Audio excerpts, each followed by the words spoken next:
Faly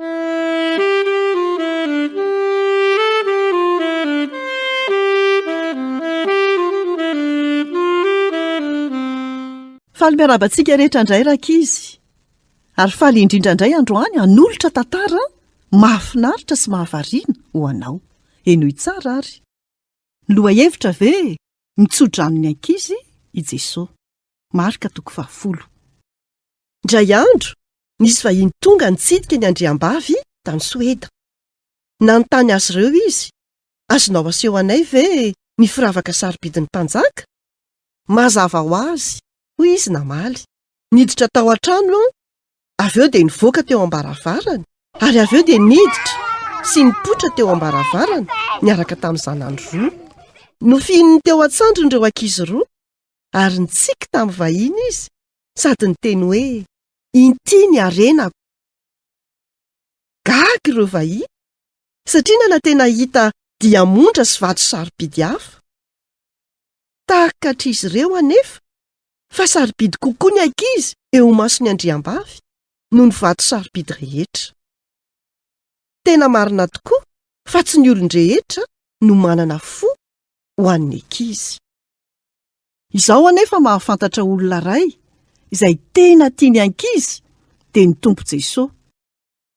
Ao amin'ny Baiboly dia misy tantara iray izay manambara ny nitondran'ny ray aman-drenin'ny zanany teo amin'ny Jesosy mba hahafahany mitsodrano azy ireo sy mba hahafahan'ireo ankizy mahafantatra azy ihany koa. Teo amin'ny fotoana izay iaonany tamin'izy ireo anefa dia nisy niteny tamin'ny feo feno fahatezerana niantsy azy ireo. Ianareo, inona no ataonao eto? Mandehana mivoaka? Natahotra ny ankizy ka nijanona izy. Tsy sanilaza na inona izy ireo. Ny mpianatr' Jesosy no nibedy mafy azy ireo.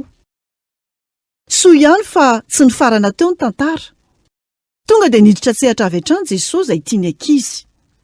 Avelao anatinareo ankizy ireo. Azaroana fa anto azy ny fanjakan'ny lanitra. Eny, tena tia ankizy Jesosy. Miantso azy ireo izy mba hatoky azy sy hianatra ahafantatra azy. Dia tonga izy ireo. Ankizy lahy sy ankizy vavy mitovy taona aminao. Tsara fanahy sy ratsy fanahy. Kely na lehibe. Matanjaka sy sarokenatra. Na manao ahoana ny fahaizan'izy ireo. Na manao ahoana ny volokodiny.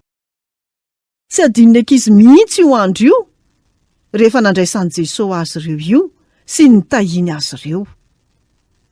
Tia ankizy Jesosy. Tena feno fifaliana izy ireo, hany ka nitantarany izany tamin'izay rehetra manodidina azy ireo. Tsarovy fa tianao foana Jesosy. Hoy izy ao amin'ny Baiboly, tsy ho laviko mihitsy izay rehetra manantona ahy. Mahafinaritra e? Izay indray no anjara hafatra ho antsika tamin'ity anio ity, tahiny Tompo daholo, nanolotra ny tantara zokomy.